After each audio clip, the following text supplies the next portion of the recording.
Welcome back, everyone. It's the Bourbon Judge. All I got is bourbon.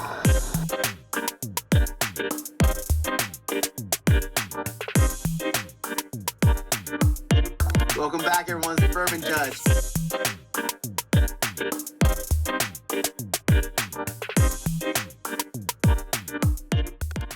Welcome back, everyone. It's the Bourbon Judge. Hey, we're back at it with some of the newest releases coming from our good friend over at K-Luke and the owner, Jonathan Maizano. So really excited for today's episode to get some of these new releases on the channel. Real quick though, for the judge community, wow, we are busy. Literally on Tuesday, so just 2 days from now, we are releasing our double release of Southern Grace Distilleries. So Southern Grace based down in North Carolina. We have our Conviction Double Oak and the Founders Reserve. They are two epic barrels. Really excited for the Bourbon Judge community to get their hands on those bottles. Truly fantastic in their own right, completely different as well. After that, we have a copper and cask whiskey that was MGP but aged out in Texas for like 7 or 8 years. To me, it tastes like a Wild Turkey 13, like a Russell's 13. It's ridiculously good. After that, we have our J.W. Kelly coming out, which is our infamous J.W. Kelly Double Oak, one of our best barrels, I think actually ever, if voted on, from our Bourbon Judge community. And then after that, gosh, we have High Wire, our Jimmy Red, and there's a plethora of other barrels coming out for the Judge community. So really excited as a whole. So check me out over on Patreon if you're interested in becoming a patron. All right, K-Luke, so Jonathan Maizano, blender, former store owner, but a blender. This gentleman knows his whiskey very well.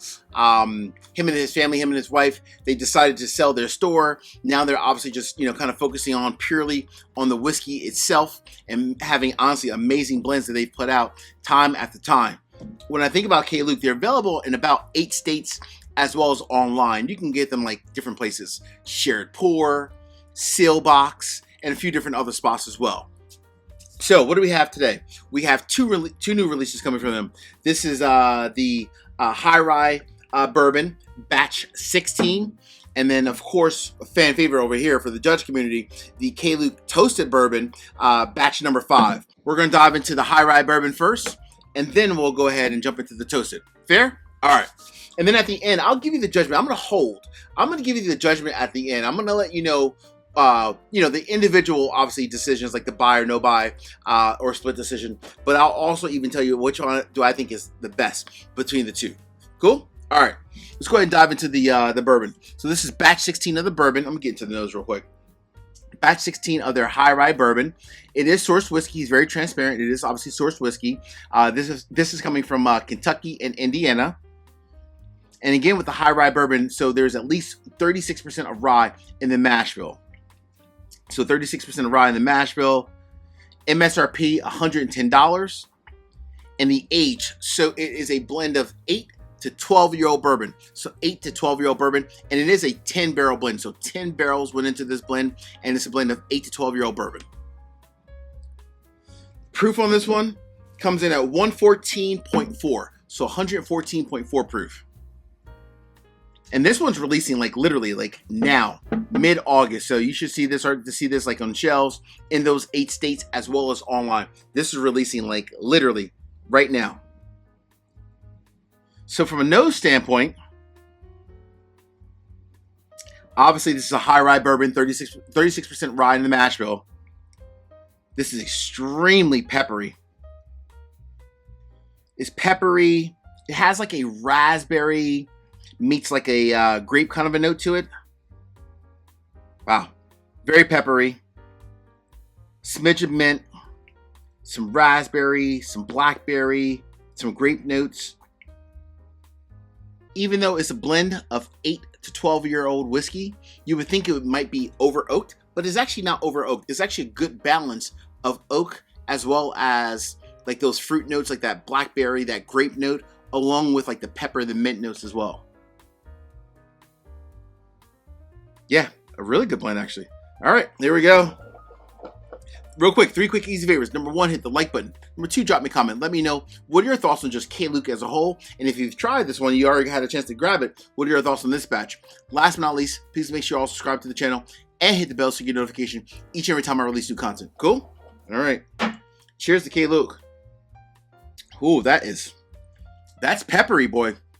What I like though about that, a good blend of pepper and like a grape note. They work very well together. I had that grapey raspberry note in the nose. That actually transferred to the palate. One thing I will say though, because it is a high rye bourbon, so 36% rye in the mash bill, very pepper forward. Even though this is only 114 proof, it sips way higher than this proof point. If I was sipping this blind, not knowing the exact proof, I might guess this is like 128, if not 130. That sips way higher. But again, it's a high rye bourbon, so you're going to get a lot more bang and punch in that palate. Very thick, very rich, a long finish. Let me get the last little sip real quick here.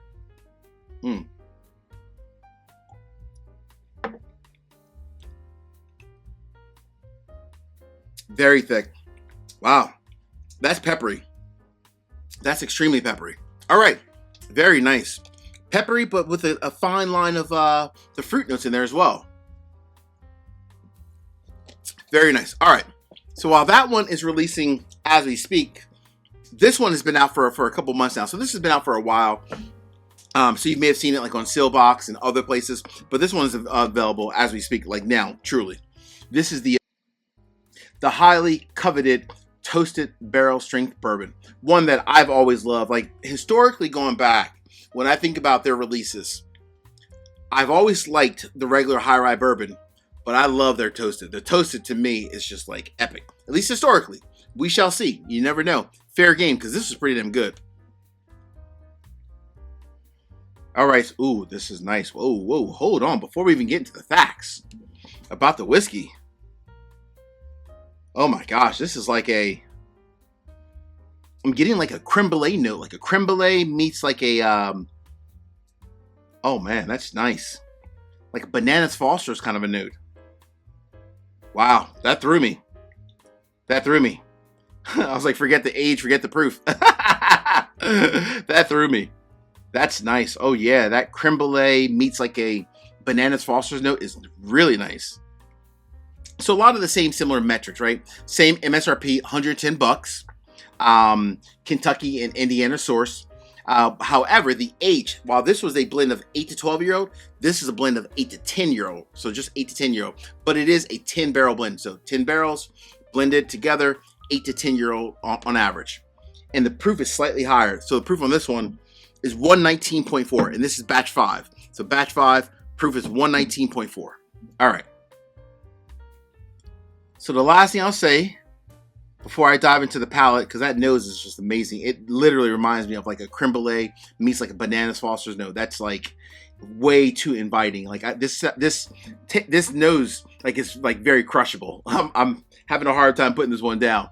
From a toasted perspective, the toasted barrel finish was 9 weeks. So 9 weeks Kelvin barrels, using, by the way, medium toasted staves and heavy toasted heads. So heavy toasted heads and medium toasted staves, Kelvin barrels. So 9 weeks, just a little bit over 2 months. Wow. All right, I got to dive into this. I can't wait any longer. Cheers, everyone out there. Oh, that's nice. That's sweet. A little bit of spicy, but way more sweet. They live in their own lanes. That's the cool thing about these two different expressions. They live in their own lanes. Way spicy. And there's a lot of people out there that love like a ton of spice, like very high rye bourbons in general. Very spicy, very sweet. So it's actually kind of easy if you think about it, kind of based off of your personal preference of what you enjoy. If you prefer more sweet, I would go with the toasted. If you prefer more spice forward bourbons, like high rye bourbons, by far that's fantastic too. All right, hold on one second.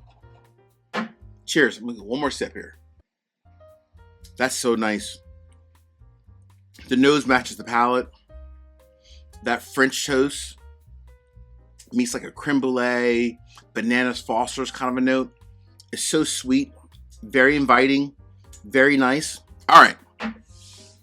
So, to me, I think this is honestly crystal clear. First and foremost, Both of them at $110. I know price this day and age for a lot of people, obviously price comes up a lot because everything is going up, right? Food, gas, everything. So I'm respectful from a price standpoint. However, this is age 8 to 12 year blend, and this is 8 to 10 year. When I'm thinking about this, I'm going to give one verdict on this one. I'm changing the game a little bit for today. Judge, which one is better? For me personally, as an individual, for me, the Judge, if I was only grabbing one because I saw both of these on the shelf, if I'm reaching for just one, I personally would stick to the toasted. My personal preference from a palate standpoint is a good fine line of sweet and spicy, and I think the toasted barrel finish is absolutely amazing for my palate. However, I have a lot of whiskey friends, and I mean a lot of whiskey friends, that say, they tell me all the time, Judge, I don't have the same palate as you. I'm not a big fan of like toasted. I'm not a big fan of double oak. I prefer more of a very well-rounded, spicy finish. So in that instance, I would say you can go with the high rye bourbon. Both of these are actually fantastic, to be crystal clear. But if I'm just grabbing one for me, for my palate, I'm going for the toasted. All right, my friends, I just in this courtroom. Peace, cheers, most important. Salute. Take care. See you guys.